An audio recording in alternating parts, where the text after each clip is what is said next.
Hi, അസ്സലാമു അലൈക്കും. എന്താണ് എല്ലാവരുടെയും വിശേഷങ്ങൾ? ഇന്ന് നമുക്കൊരു എണ്ണ കാച്ചുന്ന വീഡിയോയുമായിട്ട് വന്നാലോ? എൻ്റെ വീഡിയോ ആദ്യമായിട്ട് കാണുകയാണെങ്കിൽ ലൈക്ക് ചെയ്യുക, ഷെയർ ചെയ്യുക, സബ്സ്ക്രൈബ് ചെയ്യുക. അപ്പോൾ നമുക്കാദ്യം വേപ്പിൻ്റെ ഇല, തുളസി ഇല, മൈലാഞ്ചി ഇല എല്ലാം കൂടി അരച്ച് മിക്സ് ചെയ്ത് അതൊരു പാത്രത്തിലേക്ക് മാറ്റാം. എന്നിട്ട് ഒരു ഉരുളി വെച്ച് അതിലേക്ക് ഈ അരപ്പെല്ലാം കൂടി നമുക്ക് ഒഴിക്കാം. ഒഴിച്ചതിന് ശേഷം നമുക്ക്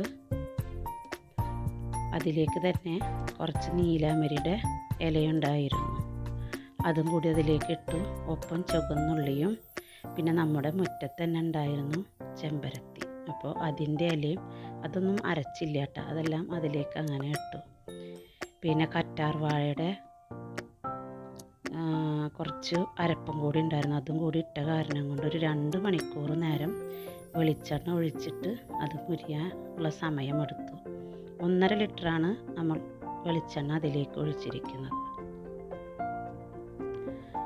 അതുകൊണ്ട് കുറച്ച് സമയം അത് മുരിയാൻ വേണ്ടി കാത്തു നിൽക്കേണ്ടി വന്നു. ഒരു നന്നായി ഇളകണം. ഇളകി നല്ല വെന്ത വെളിച്ചെണ്ണയായി നല്ലൊരു കളറും ചുവപ്പും ആ നീലമരിയുടെ ഇലയെല്ലാം കൂടി ചേർത്ത് വെക്കുമ്പോൾ അതിൻ്റെ കളറും എല്ലാം കൂടി നല്ലൊരു കളറും നല്ലൊരു സ്മെല്ലും കൂടിയിട്ടായിരുന്നു. അത് കഴിഞ്ഞ് നമുക്കതൊരു പാത്രത്തിലേക്ക് മാറ്റി കുപ്പിയിലാക്കി നമുക്ക് ആഴ്ചയിൽ ഒരു 3 ദിവസം തേച്ചാൽ മതി. അത് തേക്കുമ്പോൾ കുളിക്കുമ്പോൾ നമുക്ക് ഷാമ്പുവോ അല്ലെങ്കിൽ വല്ല താളിയോ അങ്ങനെ ഇട്ടിട്ട് കഴുകി കളയാം. അപ്പോൾ ഓക്കെ, ബൈ. എൻ്റെ വീഡിയോ എല്ലാവർക്കും ഇഷ്ടമായ ലൈക്ക് ചെയ്യുക, ഷെയർ ചെയ്യുക, സബ്സ്ക്രൈബ് ചെയ്യുക. Okay, by.